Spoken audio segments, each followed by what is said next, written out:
Here on Titans Talk, and our phone lines are open, 737-7767. Full bank of phone lines actually open if you'd like to get in. Very little wait tonight. We had a caller who called in and said that the Titans need to do a better job of protecting Ryan Tannehill, and I think there is no question about that because, as we saw earlier, like in the Colts game, Ryan Tannehill makes a huge difference to this offense.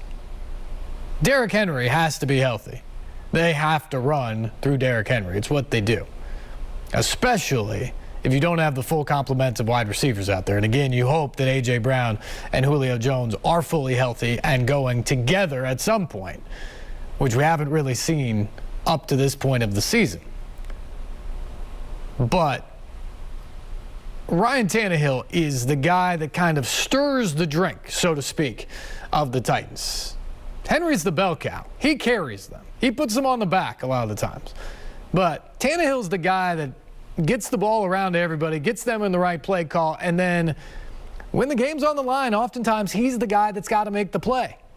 Henry's the finisher in a lot of ways. Tannehill has to be the playmaker at times. And I don't know how you have any confidence in Logan Woodside or Matt Barkley that they could be an answer if something happened to Tannehill.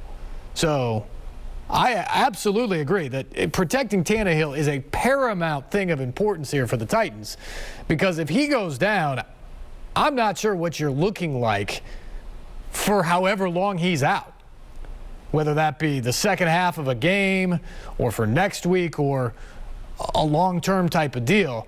That, to me, is as catastrophic to the Titans and their chances as an injury to Derrick Henry would be. In some ways, and you can argue this, I certainly understand that. In some ways, it may be more difficult to overcome because if they can get healthy in the passing game, they could perhaps change the function of the offense a little bit, away from being a run-first offense, and then you have to get creative. Well, Tannehill would be capable of carrying on that load in the passing game if you need to pass a little bit more. If you lose Tannehill and you go to one of those backups, I think that puts all the pressure on Henry then. And he goes back to facing 9-man boxes all the time and having to prove it against those guys. So it is a very, very difficult situation, and that's why the Titans have to do better.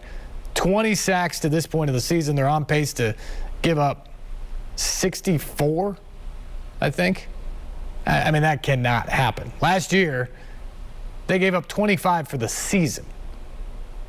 64 just cannot happen. But that's the pace they're on. And that has to get cleaned up. Because at some point, that's going to come back to bite you, whether it's in a game or whether it's with the health of your starting quarterback. A big game yesterday, though. Ryan Tannehill with 197 yards passing. Derrick Henry carried the day again with those 130 rushing yards and 3 touchdowns. And the defense was opportunistic when they needed to as the Titans beat the Jaguars 37-19 down there in Jacksonville. Keith Bullock, the former Titan great linebacker, and Jonathan Hutton of Outkick, as always, with us on the Electric Power Company Sunday Sports Central in studio. And we dove into the instant reaction of a Titans win on the road in the AFC South.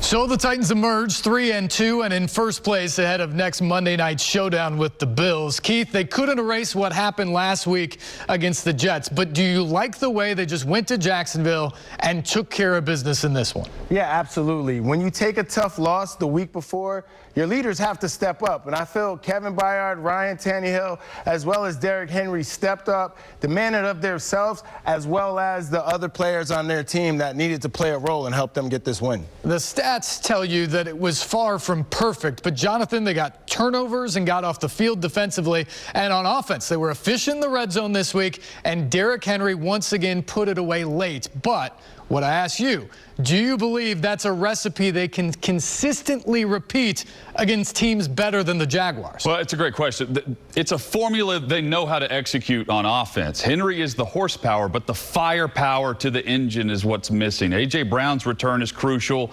They also need Julio Jones because they need those chunk plays over this pivotal slate of games coming up at home. And that really starts with being better at protecting Ryan Tannehill. On defense, their third down effort is much improved, and it's been consistent over the last month, but they've allowed on average 6.5 yards on first down. That's got to go down some to help ease that burden of what the Chiefs and the Bills will bring instead of what the Jets and Jags are capable of. The Titans win for the 8th time in 9 meetings with the Jags and extend their lead in the AFC South. The win they had to get yesterday. There's just no other way about it. They did their job. They went down and took care of business. To the phones we go. We'll say hello to Nicholas. Nicholas, good evening. Welcome to Titans Talk. Yes, good evening. Thank you for taking the call. I still don't like the way them cornerbacks are doing. They're giving up too many yardage, and they're staying off the receivers too much. And therefore, if a long bomb comes, it goes over the head and they're gone. See, I don't know why they don't use that Pittsburgh defense where Palomalo was in the middle. If anybody get it through, he's gonna take the head off. But see, they just ain't up on it, you know. It just seems like they just standing there while the man catches the ball, then racks, you know. And that ain't no good. And for Tannehill taking them hits, that right front guard on the other side of Taylor Lewan, they ain't fast enough. They let people get around them and take Tannehill's head off, you know. They ain't got nobody in the backfield like a fullback to block for him to get a play off. I didn't like that, you know. I'm not a Titan fan, but I want to see them win and do better. And I know they can. But when you're going up against them Bills, them air attack teams like Bills, Pittsburgh, and all of them, they'll bomb you out of that stadium because they'll throw that ball over your head, and the receivers catch that ball, the big, tall receivers. Ain't nothing you can do because them cornerbacks just ain't up on it. They ain't corrected that. They ain't corrected the defense. I think Mike Verbal is trying to do the defensive calls. And that ain't no good. Either give the man the title, let him call the defense, or just let him go somewhere else and get another job. It don't make no sense. And Mike Verbal trying to take over. I know he's the coach, but he shouldn't try to overrule defensive coordinators and people like that, which he ain't named. Yeah, and I hope you look into this, see what's going on. Well, Shane Bowen is the defensive coordinator, and he's making all the calls right now for that Titans defense. Vrabel has input on it, just like he has input on everything that goes on with the Titans.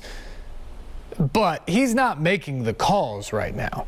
That's Shane Bowen's job, and they made him the defensive coordinator in the offseason, despite some of the struggles last year, just to make sure that everybody knew that that was the hierarchy and it was the organization. And the Titans defense is improved from last year. Now, that was a very low bar to clear because they were horrendous last season, particularly against the pass. But the areas they've improved on this year, overall yardage, yesterday notwithstanding, scoring defense, they've been better, and maybe most importantly, from their perspective, third down defense. Last year, they were historically bad. In the modern era of football, they gave up the most third down conversions last year on a percentage basis of any defense ever. It was that bad. Over the last few weeks, they're giving up third down conversions about 30% of the time. That's upper half of the league.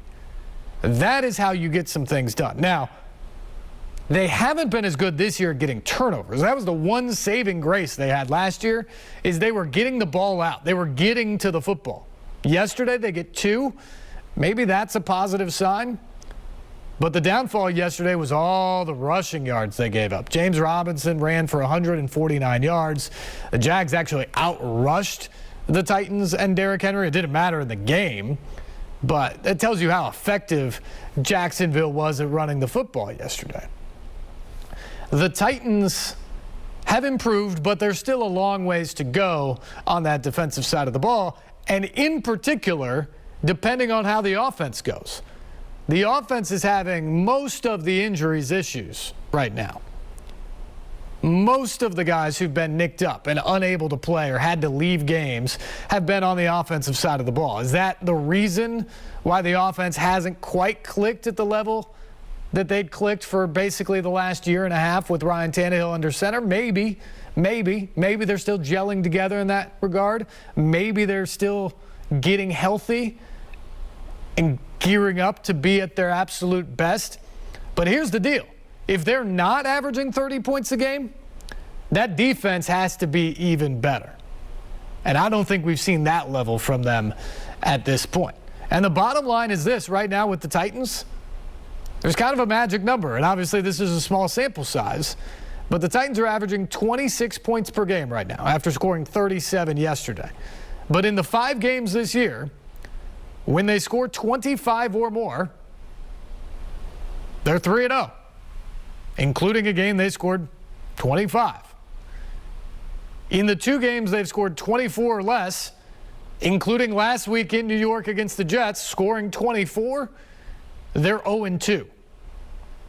So if you can take anything from the first 5 weeks of the season, it's that the Titans offense needs to get them 25, 26, 27, 30, 31, 32 points per game to give them a good shot to win. The Titans defense has to do its best job, and if for whatever reason the offense is off that day, they have to come with a real big-time performance. Improvement hasn't quite gotten to that level yet. We'll get back to how they got the win yesterday in Jacksonville when we come back, plus more of your phone calls on the way. 737-7767 is our number. This is News Channel 5 Plus, and you're watching Titans Talk.